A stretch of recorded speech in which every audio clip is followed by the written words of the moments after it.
Part 44, Who the Fuck Did I Marry? The videos that you saw earlier were filmed earlier today. And yes, I'm aware. It was brought to my attention. I had to make a decision whether or not to finish, keep my word, or stop, disappear. I mean, disappear. Okay.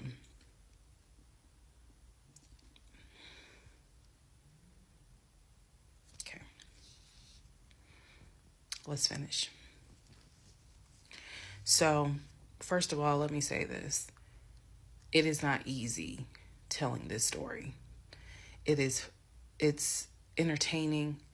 I know it's gone viral. But it is not easy telling this story. I made a decision to tell the story. I made a decision to share my story, what I went through, in hopes that it helps just one person.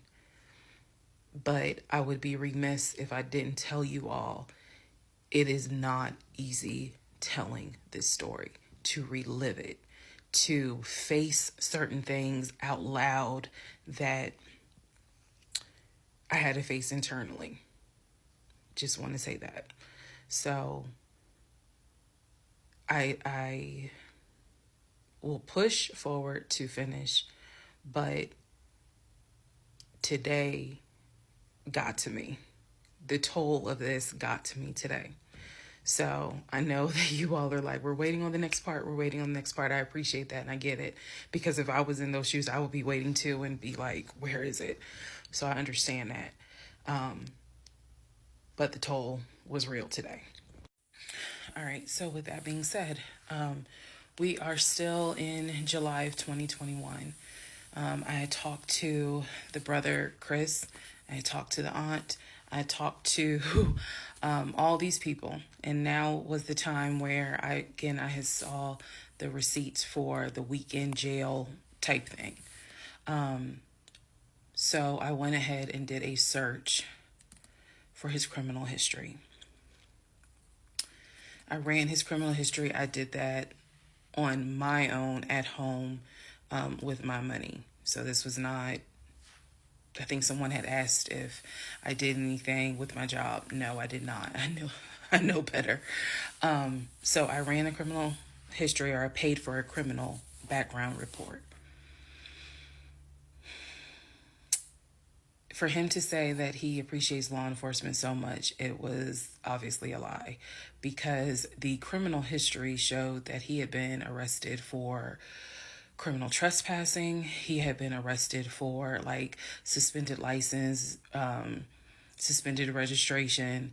But the big thing was impersonating an officer. If you don't know anything about impersonating an officer, it is a felony. Period, point blank. As sure as Peachtree runs from Bankhead to Buckhead, it is a felony.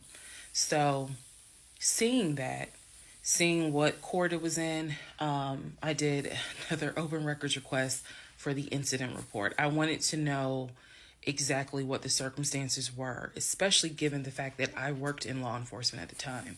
What were the circumstances as to how he was arrested for impersonating an officer?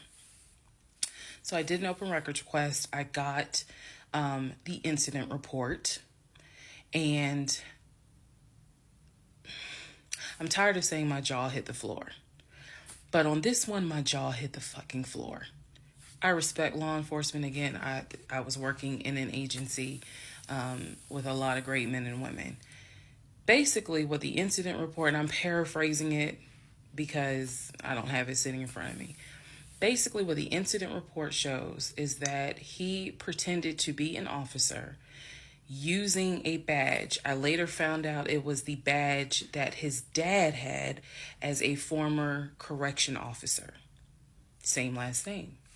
So he was pretending to be a police officer at an apartment complex on the south side of Atlanta, and proceeded to tell people that he was an investigator and he was looking for drugs. He also proceeded to try to pat down someone, and then also proceeded to try to go into a woman's apartment and do a search. This is in the incident report. So naturally, the woman who he was trying to get into her apartment to do a search happened to either work with or worked at a local police department. So she just simply called her coworkers or called her homeboys or whatever. And so he was subsequently arrested and subsequently was charged and found guilty.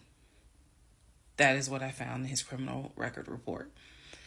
It is fair to note, had I known that he had a criminal history, we never would have even finished date number 1. Some things I'm just not going to get involved with if I know from the rip.